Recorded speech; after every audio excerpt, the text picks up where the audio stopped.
girl. Tell me what you think, okay? I really love it.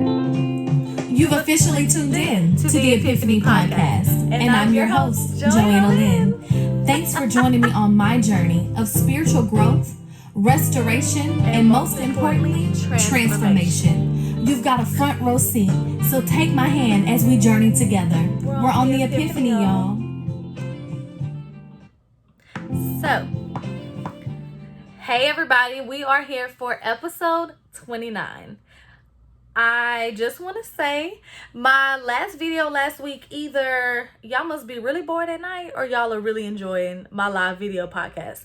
Whichever one, I appreciate it, because my last video is over 2.4 thousand views, and so I really appreciate each and every one of you that took the time out to watch the video, to share, to comment, to listen. And I mean, if this is what y'all like, I'm gonna keep putting them out, because you know, this is what I love to do. I love getting to spend my time teaching and growing and helping all of you. So episode 29 is called Have You Forgiven You? I know in the past I've talked about forgiveness, and in the world, we talk about forgiveness of others, forgiveness of family members and friends and co-workers, bosses, children.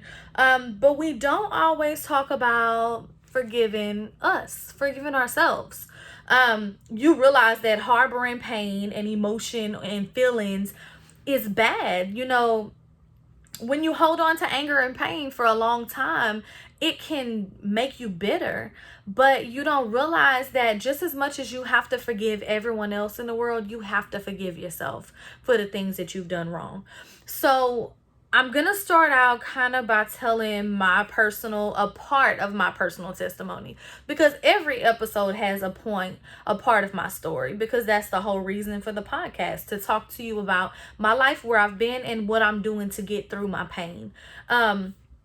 So if you haven't been following my journey, I was in a 13-year domestic violence relationship. I was being mentally and physically and emotionally abused. So within that 13 years, I basically turned into somebody that I didn't recognize. You know, I have this mental picture of who I was before, and then I realized who I became while I was in that relationship. I lived in sin. I lived in shame. I was guilty. I was tormented. I was embarrassed of who I'd become. I had lied. I've cheated. I've stolen. I was angry. I was bitter. I was not the person that you see today. And I was not the young girl that went into that situation. But the biggest thing that I was really good at, I don't know if it's because I was in theater arts in school or that's just the way God made me, but I was really good at fooling people, and I was really good at hiding my pain behind a smile. You know, my smile is beautiful, so who wouldn't see this beautiful smile and think, you know, who would look at me even today and be like, you know, I bet that girl's hurting. I bet she's going through something. I can tell you she's going through something. No. When somebody tells you they're okay, you believe that. You don't tend to dig deeper. So I was really good at hiding my pain with a smile, or with everything's okay, or with a lie. I became the biggest liar, not because I love lying to people, but because I didn't want to tell people the truth. So I would have coworkers invite me to functions that I never showed up to. And when they asked me, it was always like something off the top of my head. Oh, we made plans. Oh, we did this. Oh, we did that. Everything that I wanted to do in life, I lied and said I did. I would tell, when people were like, well, you didn't go to college? Yes, I did. I graduated from Lamar. No, I didn't. I would just lie to cover it up, because who really fact checks you? And to get them off my back and to keep them from digging into my already embarrassing life, I just chose to lie about it.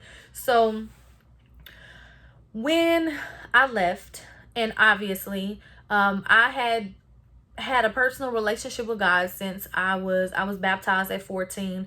I knew God before then, but my family, I didn't come from a background that went to church every Sunday. I found God through music, and because I was in choir, and God really spoke to me when I would sing and when I would worship. And so I began going to church with one of my best friends, and eventually I was baptized. And so around teenage years is when I really can say that I was saved.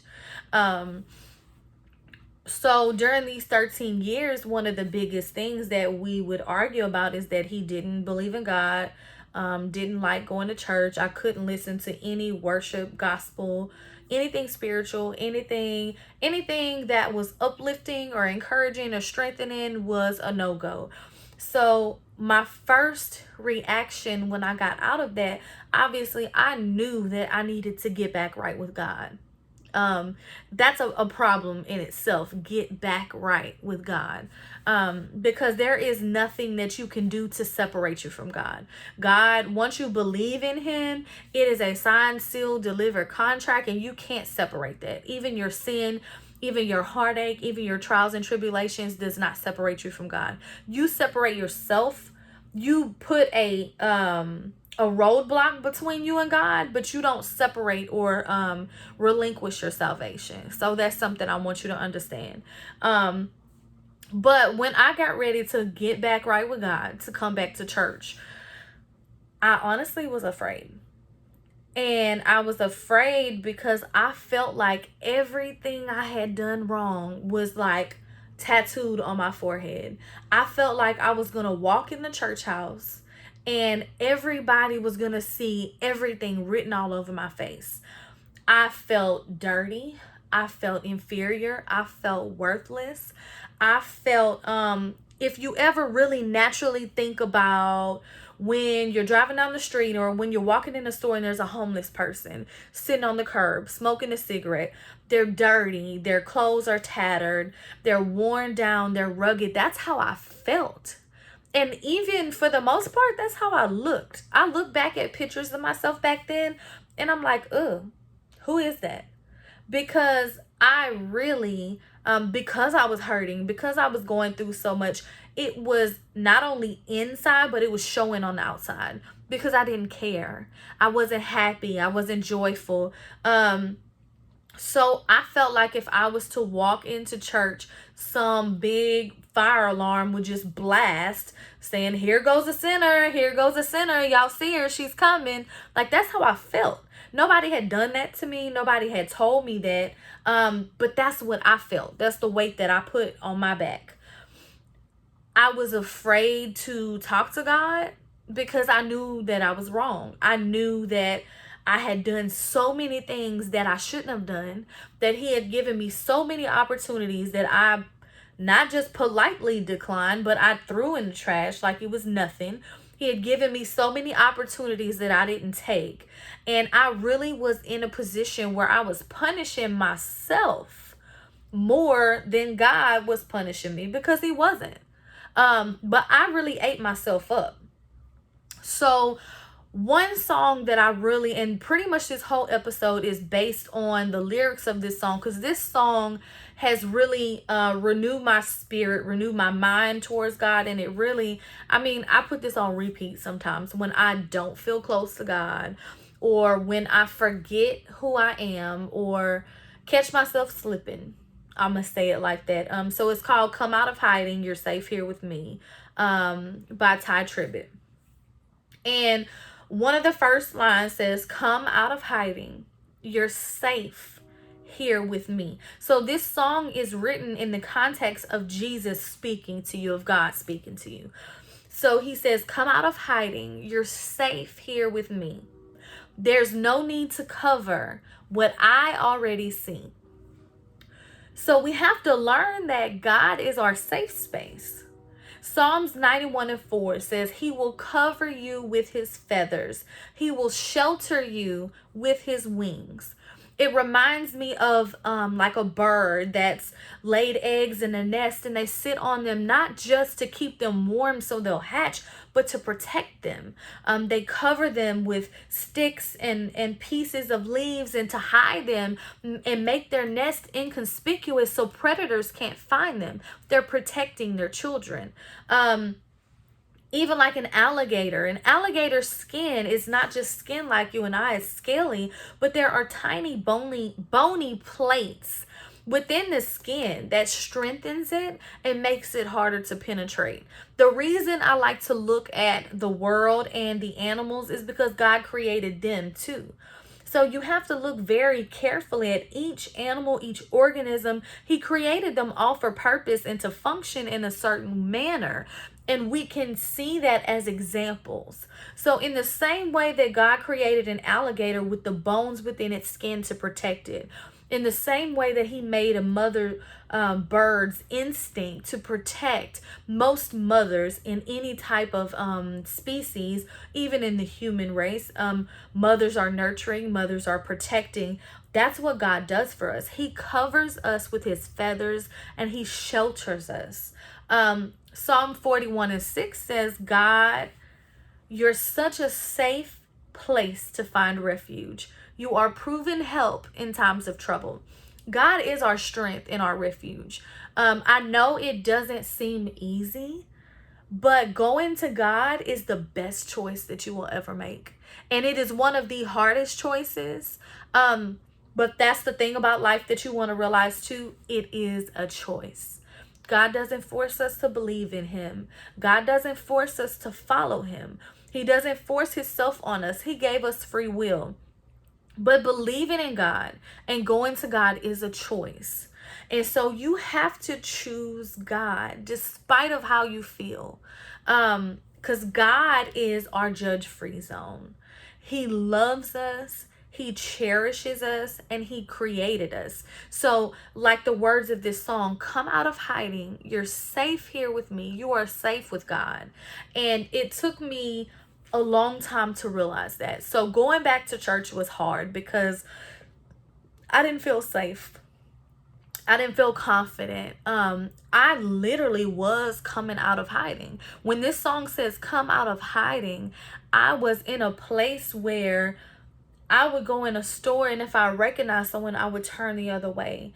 I wasn't on social media. I didn't want my name to be known. I wasn't proud of who I was. I was living a life not behind physical bars, but trapped behind bars. So that sentence alone resonates with me so strongly because I had to come out of hiding and I had to learn that as I was re-exposing myself to everything in the world, that I was safe with God. The next few lines say, you've got your reasons, but I hold your peace. You've been on lockdown, but I hold the key. So the thing about God, like I talked to y'all last week in one of the scripture that I recite this to myself every day, is that God is not the author of confusion, but of peace. So anything that is confusing, anything that is uneasy, anything that is causing you unrest is not of God. So you have your reasons for not speaking to him, for not coming around, for not praying. There are reasons. Are they valid? No. Because God has your peace. He says you've been on lockdown, but I hold the key. God holds the key to release you from your prison. So, like I said myself, I wasn't behind a physical prison, but I was in a mental and emotional prison. And so I had to realize that God held the key to unlock me, to unlock the prison that I was hiding behind. And one of the biggest shackles that I was carrying, one of the biggest weights on my back was shame. I was ashamed because, see, I was a girl that in high school, I had it all. I was intelligent. I had scholarship opportunities. I was friendly. Everyone loved Joanna. And I'm not saying that to make you feel down, but I mean, I was a great person. I love people. People love me. I had all the opportunities and everything going for myself. And I threw that all away. And so in so many ways, I was ashamed because I knew better. I thought I knew better. I thought I knew it all. That was part of the problem. But so I was ashamed to come back 13 years later and face people that knew me from way back then, and to see that I had not gone to college. I didn't have a career path. I wasn't married. I didn't have children. I basically was starting my life over at the age of 30. So yes, I was ashamed. I was ashamed of myself. So ashamed that my own family, even to this day, didn't really know everything that was going on. And I still haven't been 100% honest with them, because it's not something you just go around boasting like, hey, I got beat up last night. Congratulations. No, that's not what happens. And that's not something you're proud of. It took me a long time to even talk about it without just breaking down and crying, because I felt stupid. I felt less than. I felt like in my mind I knew better, but I wasn't doing better because I was broken. So I was ashamed to talk to God. I was ashamed to admit that I had made mistakes, and I was ashamed to come back to church because I associated church and God and everything all in one big circle. But Colossians 3:12 says, you are dearly, get this, dearly loved by God. You are dearly loved by God, since you have been divinely chosen to be holy. Be merciful as you endeavor to understand others, showing kindness towards all.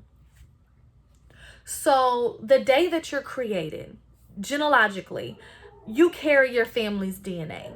Even if you're adopted, even if you've never met your mother, never met your father, you have their DNA in your body. You can look like them, you can act like them, walk like them, talk like them, have some of the same tendencies. It's natural because that is your scientific DNA. But God is the one who created you. So when it says that you have been divinely chosen to be holy, God chose you. Before you even step foot on this earth, I mean, we all came walking in, right? None of us slid through a birth canal. We came stomping, okay? So you were divinely chosen by God, and not just not chosen to suffer, not chosen to be an example. You were divinely chosen to be holy, because God created you in his likeness, in his image. He created you to be holy. So if he created you that way, if that's what's deep within your soul and your spirit, that's what he made you of, holiness, how can you be any less than? How? If he created you that way. He handpicked you out. He created you with a purpose, and he instilled it deep inside of you. So even in times where, like, I strayed away for so long, where you may have strayed away, where your family or your friends, your brother, your sister, your mother, your daddy, anyone that you know may have strayed away from God, deep inside of us, there is this urge and this unction to want to have relationship with him. He put that inside of us. But are you going to answer the call? When you feel it nudging, when you feel it pulling at you, are you going to answer, or are you going to keep ignoring it? Are you going to let your self-incrimination, your shame, and your ego stop you from having a relationship with your Father? Because I did. I let it stop me for a long time. But the second part of the scripture, where it says, endeavor to understand others, showing kindness to all. And this is where I really run into a lot of problems, especially as I was going through the first stages of my healing, really trying to understand who I was in Christ, why he put me here, and why I went through the thing. If I'm so good and so holy and created by God, why was it that I was used so heavily by the enemy? But we don't give God credit enough. And the reason I say that is because God gave us free will. He created us with a mind and with the ability to speak over our lives. And I know that I talk to you all the time about speaking positivity into your life.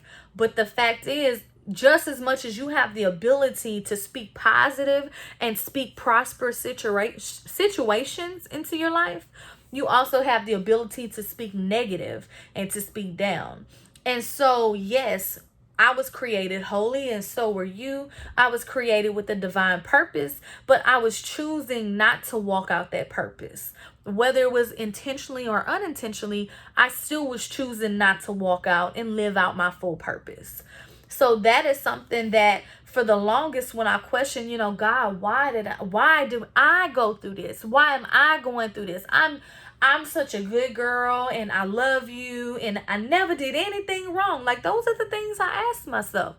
So why am I going through all of this turmoil and tribulation and torment? Why am I going through this? Because I allowed my mind, my life, and my body to be used by the enemy. And that's all there is to it. So coming back to God, coming back to church, even in this scripture, endeavoring to understand others and showing kindness to all, I learned very quickly, that yes, I need to be kind to all people. Yes, I need to love all people. I need to show them God as much as I possibly can. But we get into this mundane routine where we're showing and we're giving and we're giving and we're giving out to everybody else in the world, but we don't give it back to ourselves. See, I can forgive you for hurting me. I can forgive you for casting a stone or for calling me out of my name or for hurting my feelings. I got the forgiveness game locked down. I can forgive you. But forgiving myself, that's like speaking another language. How? I don't have that power, but I do. I had to realize that as much as I felt like God hadn't forgiven me, God forgave me so long ago. Like, I almost feel like he was just like, girl, please quit talking about it. I done forgave you. Why are you still worried? Sometimes I just wish he would just like reach down and grab me by my neck and be like, look, shut up. Stop thinking. You're overthinking it. You're doing too much, Joanna. You're doing too much. I've forgiven you. Why are you beating yourself up? Why? And I want to tell you that too, because like I said, I know it's easy to forgive everybody. I know it's easy to show love and to show grace to other people. But when these scriptures say show kindness to all, that doesn't just mean the people around us. That means to ourselves. We have to be kind to ourselves. We cannot continue beating ourselves up and ridiculing ourselves and wearing and tearing our bodies down by drinking, by doing drugs, by working so much that we're exhausted, by not taking time to take care of ourselves. We're self-sabotaging ourselves because we are, in turn, we're holding ourselves accountable, we're holding ourselves responsible, and we haven't forgiven ourselves. So this next thing that I really want to talk about that I also had to realize is that Romans 10 and 8, verses 8 through 11 says God's message is very close to you, as close as your own heart beating in your chest and as near as the tongue in your mouth. God's living message is the revelation of faith for salvation. If you publicly declare with your mouth that Jesus is Lord and believe it in your heart that God raised him from the dead, you will experience salvation. The heart believes in Jesus and receives the gift of righteousness, and then the mouth confesses it, resulting in salvation. But nowhere in the Bible does it say that you have to go to church every Sunday, that you have to wear the biggest hat, or sing and praise the loudest, or run and jump the highest, or be the first one at the altar. God is not counting and making tick marks every time we line up and do the right things. And I know that's the unpopular opinion. But in realizing the shame that I was carrying, a lot of the reason I was full of shame is because I was focused more on what other people would say and think versus what God says and thinks about me. So that's why I brought this up, because even in my sin, even in my mistakes, even in my anxiety and my depression, and even in my feelings of wanting to commit suicide and not feeling like I had anywhere to go or anyone to turn to, even in those moments, I had already confessed with my mouth and believed in my heart and believed in God. So just because I was going through that doesn't mean that I voided my salvation. It doesn't mean that the terms of the contract were null. No, I'm still saved. I'm still loved by God.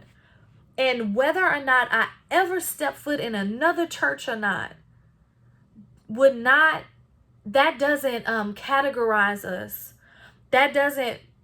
That's not the reason why God isn't blessing you. And that's not the reason why things aren't going right. Now, yes, there's place for corporate worship, and it is very important. And I love my church family. I love my church. I love the support system that I have. But I want you to know that your relationship with God and your salvation is dependent upon one thing and one thing only, and that is believing in your heart that Jesus died and was crucified and risen from the dead for you, believing that and professing it. That's what saves you. Your belief in God, not walking into a church after you've sinned to confess in front of everyone. That's not what saves you. That's not what Jesus requires of you. So you should not be ashamed. You should not be afraid, and you should not be embarrassed. And the reason I can talk to you about those things is because I experienced them firsthand. The first day I stepped back in church was probably one of the hardest days of my life because I was so afraid, so afraid. But don't let that fear of what the world will think, and the world includes even the people in the church, do not let that fear hold you in contempt and hold you away from God or hold you away from Jesus. Don't let it stop you. I promise you, Jesus has already forgiven you. He still loves you. And that's where we come to the next lines of the song. It says, because I loved you before you knew that it was love. I saw it all. Still, I chose the cross. You were the one that I was thinking of when I rose from the grave. I think those 3 lines are the ones that make me cry every time. Because in Jeremiah 1:5, it says, I knew you before I formed you in your mother's womb. Jesus has loved you since before you were even a physical being. Jesus has loved you when you didn't even know what love was, before you could even fathom the concept of love. He's loved you. Jesus has loved you before you knew where to look for love or how love felt, or what it meant to exude love, or to experience, or to even in action display love. Jesus has loved you.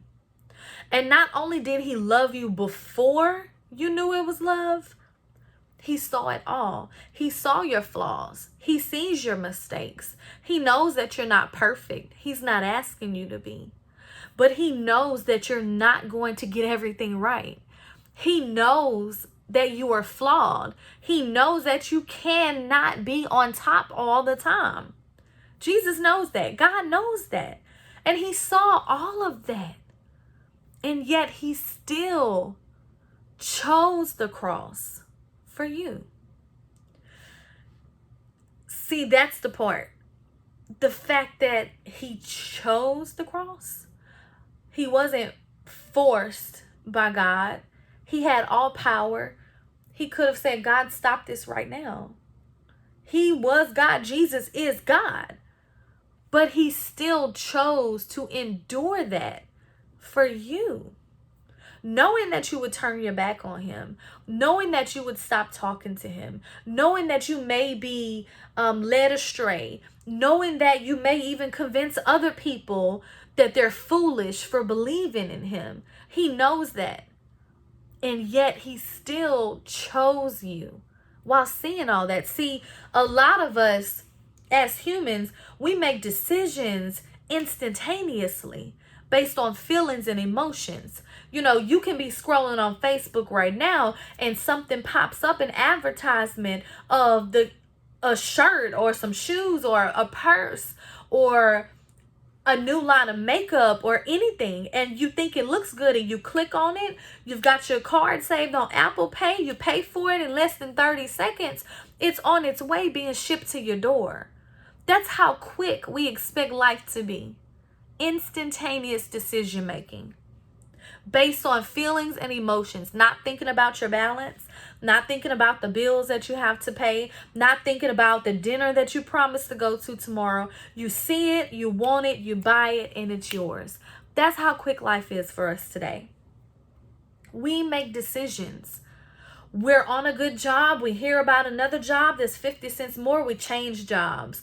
We're in a house. We're not even done paying for it. We see another house being built down the street. We sell our house and we move. That's how quickly we make decisions in life as humans. But Jesus didn't let. And see, the wonderful thing about Jesus, the reason God sent Jesus here in the flesh as a human being is so he could experience the same feelings and emotions that we do. Because that's what makes his crucifixion all the more powerful. The fact that he wasn't just this godly being that didn't feel it. He felt every single whip, every single tear of his skin, every single word. He felt it. He knew it was coming.